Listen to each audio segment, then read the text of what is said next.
Hi guys, and welcome to my crochet channel, Simply Made by Erin. Today we're working on this cute hanging crochet planter pod.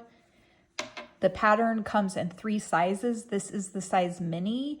There's also a medium and large. We're going to work on the size medium today, but I'll give you some suggestions how to make the other 2 sizes.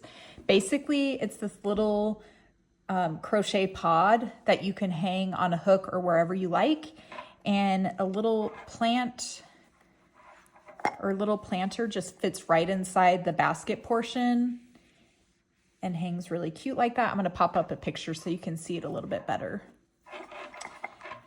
So the pattern is made with Bernat Maker yarn. I use 2 strands held together.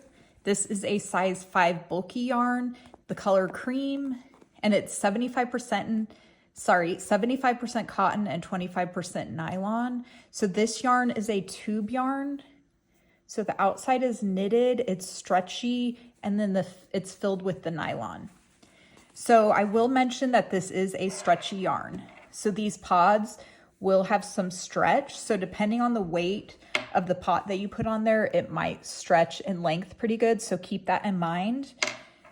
The basket portion will have some stretch as well. I created it to have stretch so you could fit several different size pots in here.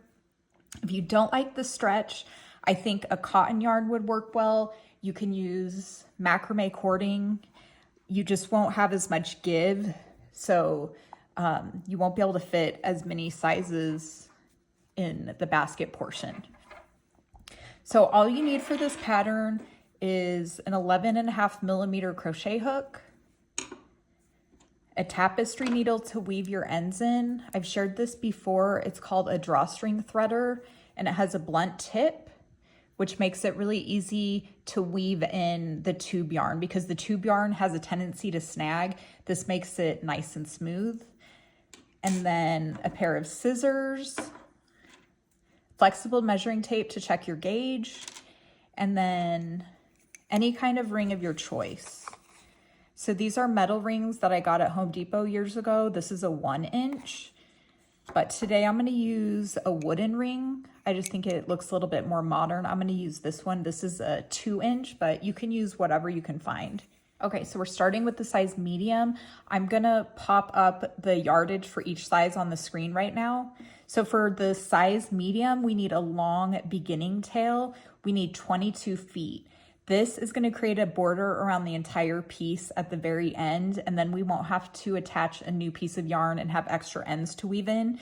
So if you are working on the size mini, you need about 14 feet, the medium 22 feet, and the size large 28 feet. So extra is always better. You don't want to run out. Okay, so I just take this, wrap it around in a nice little bundle, wrap it around there, make it nice and tight so it doesn't tangle while I'm working, and then put it over here to the right of your work, kind of out of the way so it doesn't tangle as you work.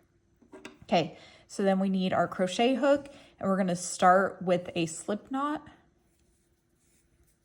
Okay, insert your hook. When you're working, make sure you're pulling from your working yarn and not this little bundle over here. This should just stay to the side. So we're gonna attach the yarn to the ring. Okay, so I hold my yarn like this, the ring right here in my left hand. You're going to insert your hook from the front to the back of the ring, yarn over, pull up a loop, yarn over and pull through 2 loops. That creates the first single crochet. We're going to do that 3 more times for a total of 4 single crochet.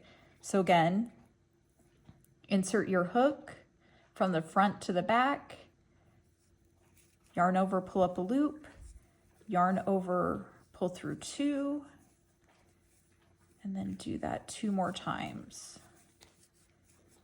Okay.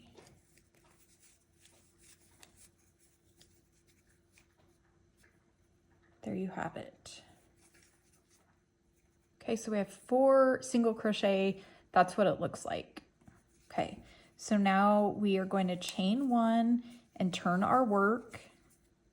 The beginning chains do not count as a stitch, so we're going to go right into that first single crochet. We're going to single crochet in the first stitch.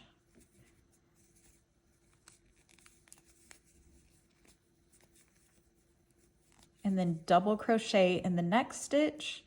So yarn over, insert your hook, yarn over, pull up a loop, yarn over, pull through 2 loops, yarn over, pull through 2 loops. Okay, and then single crochet in the next, and then end with a double crochet. This one might be a little tough to get into. After you complete these first few rows, it's pretty easy. Okay, double crochet. Okay, and then you can tighten that up. That's what it looks like. So alternating between single and double crochet is called the lemon peel stitch, and we're going to do that throughout the rest of the pattern. Okay, so the next row is an increase row. So we chain 1, turn our work, and we're going to create an increase right here in this corner. So we're going to single crochet and double crochet in that first stitch. Okay, and then we're gonna single crochet in the next stitch, double crochet in the next stitch, and then we're gonna do another increase. So we're gonna single crochet in that last stitch and then a double crochet in that last stitch. Okay. So basically the rest of the pattern, we're doing a repeat of rows 2 and 3. So the next row is just a regular row, single crochets and double crochets all the way across. And then the next one is going to be an increase. So we single crochet and double crochet in the first stitch, then you single crochet and double crochet all the way across, ending with a single crochet and a double crochet in that last stitch. Okay, so let's do that one more time. So chain 1, turn your work. Okay, so we're going to single crochet in the next stitch, double crochet, single crochet, double crochet, single crochet, and double crochet. So you're always going to start each row with a single crochet and end with a double crochet. Okay, so that row was a repeat of row 2. Now we're going to repeat row 3. So we chain 1, single crochet and double crochet in that first stitch. Okay, and then we single crochet in the next, double crochet in the next, single, double, and then when you get to the last stitch, do a single crochet and then a double crochet. Okay, so we're going to repeat rows 2 and 3 until we get the desired length. If you're working on the size mini, you'll do 16 rows total. For the size medium, which we're working on today, we're going to do 22 rows total, and then the size large, 28 rows total. So go ahead and just keep repeating rows 2 and 3, and you'll get a nice long triangle looking piece. All right, so I finished row 22 of the size medium. I have 24 stitches total across. For the size mini, you'd have 18, and for the large, you would have 30 across. So now we're going to attach these corners and start working on the basket. So row 1, where we attach the ring, is considered the wrong side of our work. Row 2 is considered the right side. So all even rows are considered the right side. So we just finished row 22. So this is right side facing. Your last finished stitch should be over here to the left with the working yarn, and then the little extra piece that we set to the side should be over to the left as well. Okay, so we're going to remove our hook. We're going to take the corners like this. We're going to attach them. So the corner in the right, put your hook under the loops of that last stitch. It would be the first single crochet of that last row that you continued, or that you just completed. Okay, and then take that working loop and pull it through just like that. And now we're going to chain one. Okay, now we're going to work a single crochet in that next stitch, a double crochet. Let me get this out of the way. Double crochet in that next stitch. And then you continue that around, alternating between single and double. And this is exactly the same for all sizes. You'll just have a different stitch count. So for this, we'll have 24 total. The smaller will be 18 and the larger 30 stitches. So continue that around and I'll show you how we join. Okay, so we just finished round one. We're going to join with a slip stitch to that beginning single crochet. Okay, and then chain one. The beginning chains, again, don't count as a stitch. So on this one, we're going to alternate between double and single crochet. So in that single crochet from the previous round, work a double crochet, and then single crochet in the next stitch, double crochet, and then repeat that all the way around. That will be the same for all sizes, just that different stitch count. Okay, round two is complete. Again, we're going to join with a slip stitch. Okay, so for round three, the size mini is a little bit different. I'm going to pop the rest of the instructions up here on the screen for a minute. That'll be for size mini. For size medium and large, round three will be a repeat of round one. So we single crochet in the first stitch, double crochet in the next, and repeat that all the way around. Okay, round three is complete. I joined with a slip stitch to that first single crochet. For the size large, the pattern is a little bit different going forward, so I'm going to go ahead and pop that on the screen. You can pause to read or do a screenshot to look at it later. So for this round, we're going to chain one. This is going to be a decrease round. We're going to double crochet in the first stitch, single crochet in the next stitch, and then single crochet two together. So we insert our hook in the next stitch, yarn over, pull up a loop, insert your hook in the next stitch, yarn over and pull up a loop, yarn over and pull through all three loops. Okay, and we just repeat that all the way around. So double crochet in the next stitch, single crochet in the next stitch, then single crochet two together.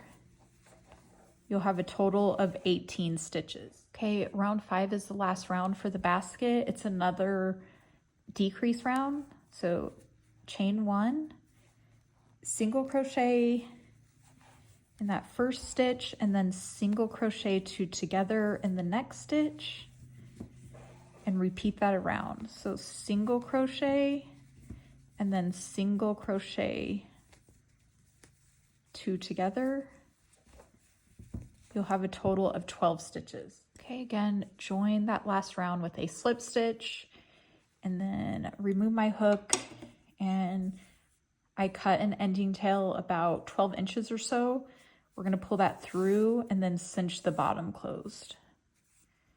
Okay, now turn the basket inside out so we can get it cinched closed.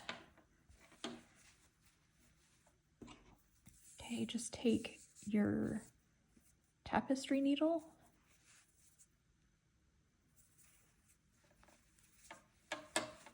and then I go from front to back and then back to front in the next stitch. Just kind of pull as you go. So front to back, and then back to front in the next stitch. Front to back, back to front, and just continue that around.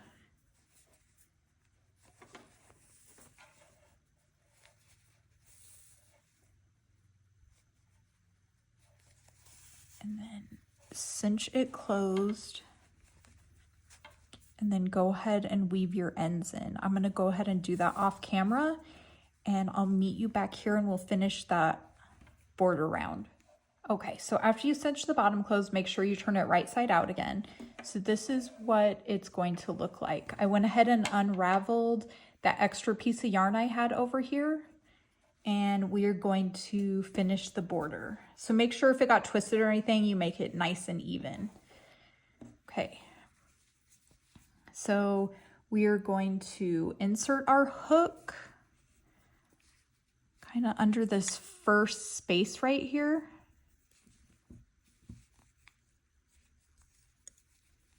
Okay, yarn over, pull up a loop, and then single crochet. And we're just gonna single crochet all the way around. We're working on the back side. Okay, so I just go through like all these little gaps where the row ends are and just try to kind of space it evenly. It's not an exact science. You can see the spaces here. You want to work kind of loosely. You don't want the project to get cinched up. You just repeat that all the way down this entire side right here. Okay, I'm getting to the front of the basket, and the seam is right here. So I'm gonna go right in this little opening, and then over here, make sure that looks nice. You can redo that a few more times if you don't like how it looks where the seam is, but I think that looks pretty good. And then you just keep going up the side, try to space it out as evenly as possible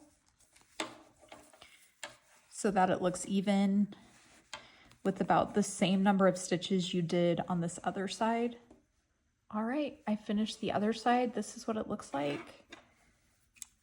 Make sure you go to the very end and then just fasten off. Pull the yarn through. And then weave your tails in. I just want it to look kind of even, so I just go right here through this loop front to back. Make sure it looks kind of even. Actually, I'm gonna go right in the back of that.